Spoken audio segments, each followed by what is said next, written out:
We stayed here for 1 month. With my newfound ability to work remotely, I decided to follow a dream of living overseas. Me and my family has always been avid travelers, but it was always limited to a week or two. This only gave us enough time to sample the local culture but never engulf ourselves in it. So last April, I booked a flight for a 33-day stay in Korea. I haven't been back here since 2017, so we had a bit of trouble getting used to the public transportation system. Sometimes it wasn't crowded, but a lot of times it was standing room only. We were still fortunate that we had the ability to travel the country without the need to rent a car. Our family stayed at the western part of Incheon near Subong Park. It was a workout just to get to our place. Every day after our trip, we walk up this big hill, which is fine, but it's a much harder with this creature on my back. What? And then, to top it off, we gotta go up another hill. You would never think there's a space here to go through just by looking at it from the street. But then, as you turn the corner, here's a labyrinth. Super tiny alley, huh? And you turn around, and here we are. Nobody would ever come through this area unless you live here. And then you keep going, and here is our Airbnb. The very bottom floor. This place had a small kitchenette. One bedroom was my office. Sorry about the mess. Another room was for my wife to do makeup. And then there's the room we all slept in. The good part, bonus, was that they had this piano. So now Dylan can practice his piano. He doesn't have to waste time. There was only one bathroom. By the way, this bidet was awesome. Wish I could take it with me. And special feature, dance party! Alright, so we're doing laundry in Korea. First time. Put that down. I don't even know how they got this in here. So we've been using this app called Papago that allows you to translate text. Just gotta take a picture of it. And yep, it's all in English now. A better app would be to use Google Translate, but we didn't know about it at the time. After the wash was done, we popped the clothes into the dryer. Yes, we now know how to work the laundry and the washing machine in Korea. And some essential travel gears that you definitely need is to get one of these power banks. This allows you to charge on the go. When we rented a car, we actually didn't need something like this because we could just charge inside the car. But since we don't have a car, we definitely need to bring one of these so we can have all of our devices not run out of batteries. And of course, this pocket Wi-Fi has been super handy, super useful. The battery seems to last for at least 10 hours. I mean, from full charge and just using it, it seemed like it gave me like almost a full day of power. It was just maybe the last hour that it kind of died. But these things stay on for a very long time, and I just pop it in my backpack while we're walking. Now that we took a tour of the inside of our place, let me show you around the neighborhood. See, this is like right in front of our Airbnb. And if you looked at this from the street view on Google, this building used to be here. So they took this down pretty recently. And then you look over here, there's a lot more demolition that's happened. Some property developer probably purchased a lot of the land here. And a lot of these old buildings, like this building here, if you walk by it, it looks abandoned. But as you can see also, the neighbors didn't just waste this land, this open land. They've cultivated it. There's a garden going on right there. And they've made rows here, so I think they're gonna grow something else. And they've done the same thing on that empty lot right here. But I'm pretty sure these are gonna be some kind of brand new houses in the future.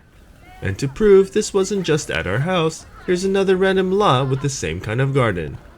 This just goes to show you the kind of people Koreans are. Nothing goes to waste. Okay, I don't know if you guys can see this on the camera, but they pretty much demolished this entire block of houses. It's a big space there. I think they're gonna build or rebuild apartment buildings here. This daycare is still here, but right next to it is all gone. All of this right now is being demolished. This entire city block is completely gone. What used to be here isn't here anymore. So I'm actually curious if I ever come back to Korea, I want to come to this spot and see what they've built here. Because it's going to be like a giant apartment complex, I know it. And when you just walk through a neighborhood, it's nothing but small apartment buildings. There's so many people in the city that they have to literally live on top of each other.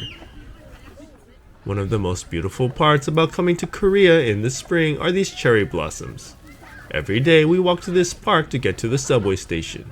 It's called Juin Park, which translates to Landlord Park. That's kind of a weird brag. For some reason, calming beautiful music started playing here in the middle of the park. I tried to research what this was, and it might be a musical cue for street cleaning. Or it might have been a sick joke to remind all the elderly that their end is near. Oh, no. The walk to the subway station was 15 minutes long, so we would take breaks at this playground.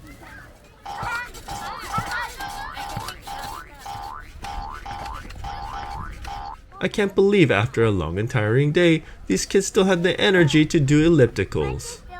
Okay, so me and Dylan is going early in the morning to do some grocery shopping. We're gonna go check out some of these local markets and see what they have. Alright, so here's our haul right here. We got some onions, milk, chips, strawberry, and Dylan has the rice. Okay, so make sure that you have a backpack to put all of your groceries, or it's gonna be a lot of things to carry. This is what shopping looks like in Korea. No car. We gotta carry all this on our own. It's definitely a workout. You don't need a gym in Korea. Just everyday normal activities, normal errands is like 200-300 calories burned. Easy. So I just realized they gave me the actual bowls and I have no idea if we gotta return these. No, she didn't say anything, but I'm gonna return it because I don't need these and they look like nice bowls. So I'm actually gonna give this back to them. Cooking food at home was the primary way we saved money on our trip. And here's my darling making miracles happen right here in Korea. Our host has left us this whole box full of kimchi. Guess what? We completely ate it all in about 3 weeks, maybe less than 3 weeks. And here we are making kimchi fried rice.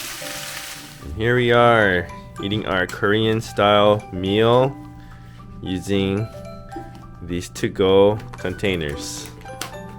And I'd like to also share this great setup that my wife has made. This is our garden in Korea. Great traveling hack, especially out here in Korea where going grocery shopping is actually quite difficult. It's not the same as in America where you can just put all your groceries inside of a trunk. You're kind of limited by what you can carry. We finally come to the part of the video where we need to discuss something serious. If you've never been to Korea before, you need to really understand this. The trash situation is absolutely insane to the membrane. To explain, there's almost no trash bins anywhere, and when you do find some, they look like this. What in God's green earth? You see, Korea is a small country with a ton of people, and they were running out of places to put the garbage. The landfills were becoming an absolute environmental hazard. I mean, have you smelled kimchi before? So the government enacted some swift measures such as mandatory recycling and volume-based fee systems. This of course increased illegal dumping. Well, there was a simple solution to that. Heavy fines were imposed on whoever was caught, and get this, if you ratted your neighbor out, you would get 80% of the fine. I happen to remember another country incorporating similar self-policing tactics. Anyways, to sum it up, garbage is no joke. Trash is separated in this way. There is a general waste bag which is usually white. This is where you put everything that is non-recyclable and not food waste. Then you have the yellow food waste bag. Anything that can be composted goes in here. A few exceptions is bones and eggshells. Those go in the general waste bag. Finally, you have recyclables that can go in any bag. Items such as paper, plastic, and metal. If you're in an apartment complex, sometimes they have designated areas to separate your recyclables. But in our case, we had to place it in a regular shopping bag. You can purchase the general and food waste bags at a convenience or grocery store. Here's our first bag of garbage. And I will be placing this in its final resting place. Bye bye, Sidegi. Bye bye. Yes, that's correct. You literally leave your trash on the side of the street. A trash company cleans these piles a few times a week, but the odor after a few days can make your knees buckle. And here's another little tip about Korea. They don't have a lot of trash cans. So I actually have to pack my trash away till we get home. And when you do find some public trash bins, you have to separate them like these folks. It may not seem like a big deal, but little things like this makes living in Korea slightly uncomfortable. But I'm aware this is better for the environment, so I'm definitely not knocking it. Watch out for crosswalks like this, because almost nobody ever stops for you. You gotta make sure it has a light if you want to cross safely. Like almost nobody ever stops on these type of crosswalks. You literally have to just run across. So these are the ones you gotta look for. That way the cars do stop for that and you can get across safely. But if you're an adventurous type, go along the ones without signals. It's a good way to play Frogger, live action Frogger.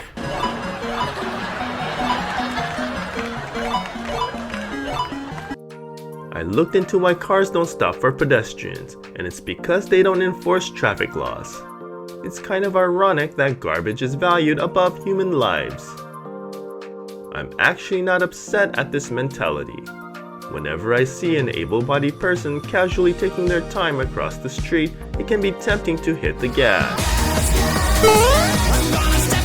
Can you imagine driving through these tiny streets? Anybody who says Koreans are bad drivers or Asians are bad drivers never drove through a Korean street before. This is literally one lane street. There's no two lanes here. It's just all one lane. And tiny parking spots. You gotta have skill to drive like this.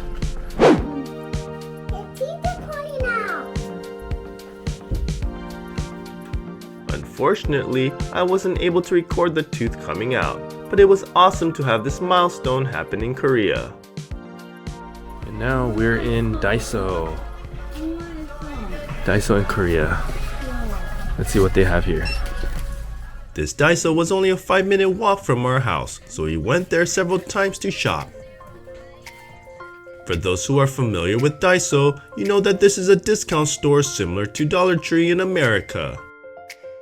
Daiso had its humble beginnings as a street vending 100 yen shop owned by Hirotake Yano and his wife in 1972.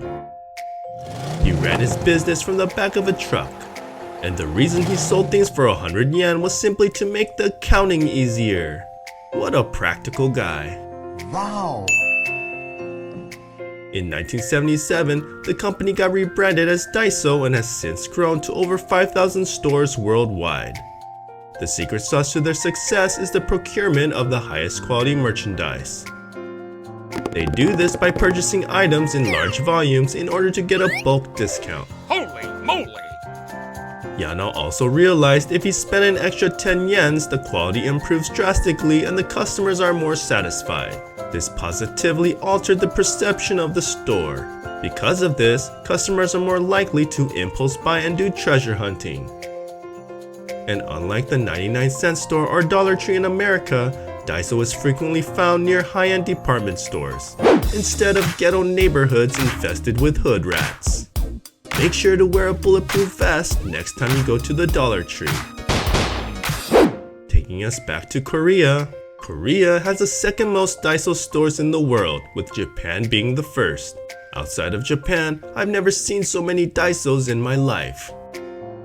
I mean, Korea is a quarter of the size of California and they currently have 1,150 stores.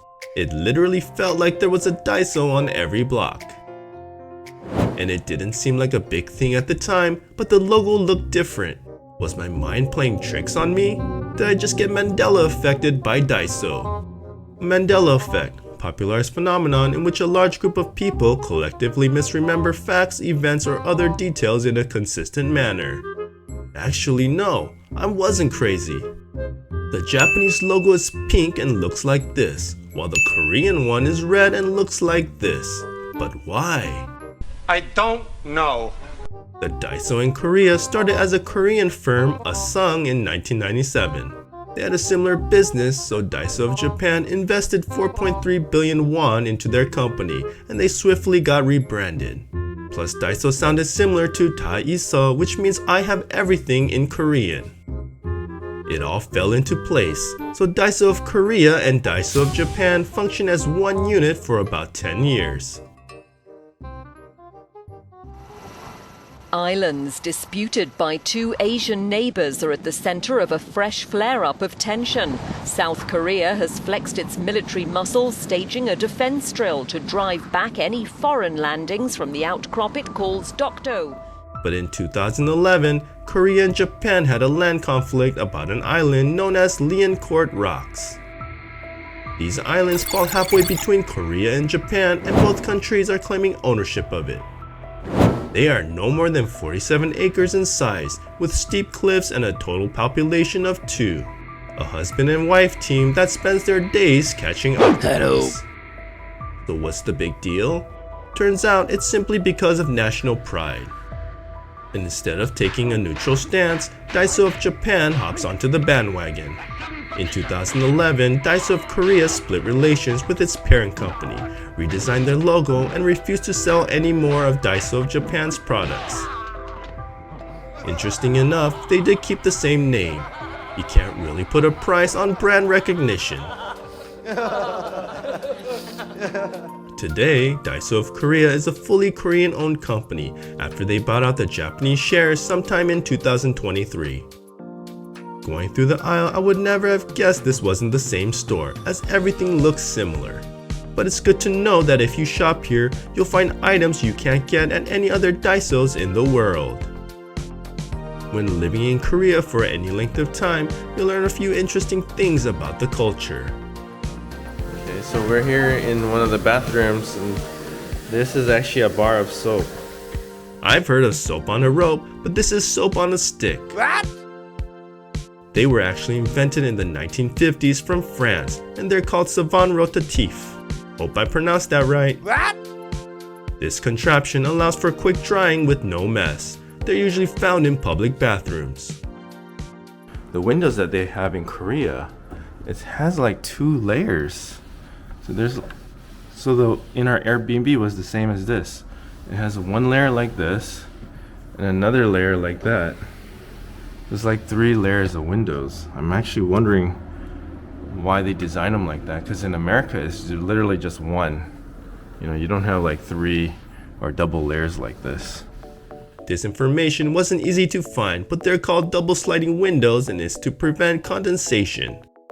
For those who don't know, condensation could lead to mold and mildew, which is a serious problem in homes. And if you look back at how older homes were made, they also used two windows.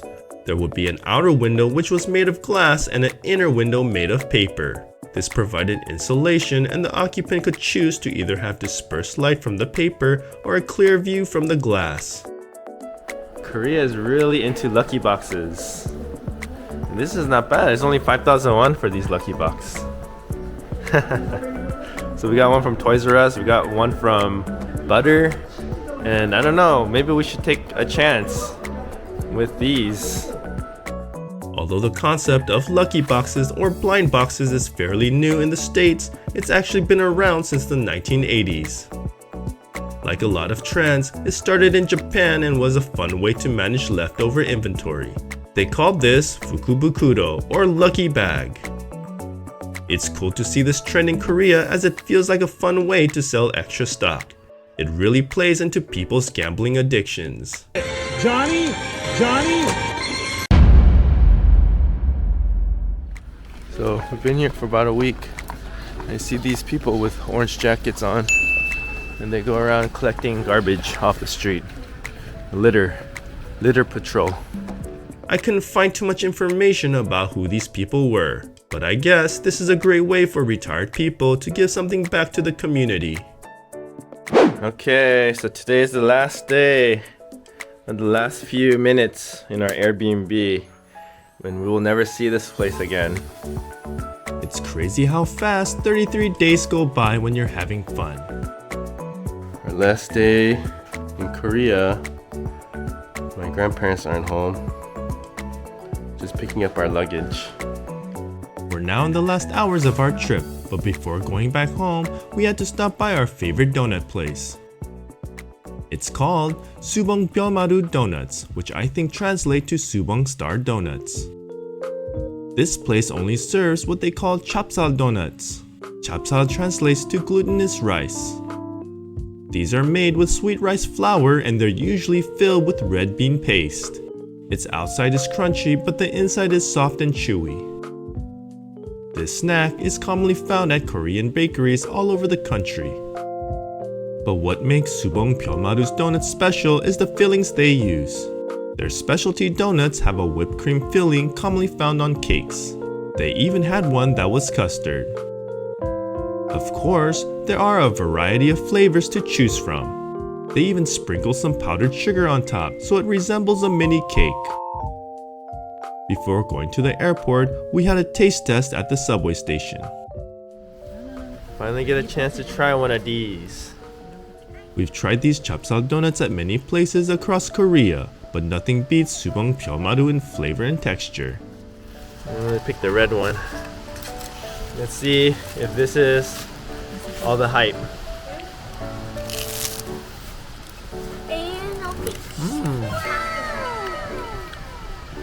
I know this flavor. The only difference is that this has a different filling. It's like the little ball is But- like it's giant. They sell this at a lot of Korean bakeries. This one is original. It's a fried mochi. And this one just has red bean as a filling. Yummy in my tummy. So there's a party in my tummy. Now there's a party in my tummy. And all the kids love it. Nolan loves it. I love it. Ellie loves it. He finally gets to have her donut. Yeah, they look very cute. This is lemon cream. Great presentation. So we're at the airport right now. And there's this exhibit. Wow! Crazy! The cool thing about Incheon Airport is that they have rotating exhibits such as this one called Vivid Space. The Ministry of Culture, Sports and Tourism unveiled this innovative multimedia venue that features Korean content converged with cutting-edge technology. It's located in Terminal 1's Transportation Center, and the space is divided into two rooms. The first room hosts the interactive exhibit Twilight. I felt like I was traveling through space and time. They use a technology called projection mapping. This room also has little beanbags where guests can sit, relax, and enjoy the show. The second room is called Dream Flight, which requires visitors to color their own airplanes. The worker then scans the plane and it appears somewhere in the projected room.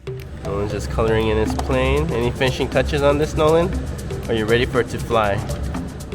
It's time for the magic. Let's see what happens next. Look at it! It just came out! That's yours! Nolan, your plane! It's taken off! And the best part about Vivid Space is that it's completely free of charge. So if you're passing through Incheon Airport, don't forget to check it out. We are finally back home, and everything got moved around once again. And the kids are just trying on their clothes. Well, that was an amazing trip, everyone. Thanks for sticking it out to the end. Thank you for watching. If you enjoyed this video, here's some more suggestions. On this channel, I make entertaining informational videos about Korea. If that's your thing, please consider subscribing. And with that, I'll see you on the next Pixex in Korea.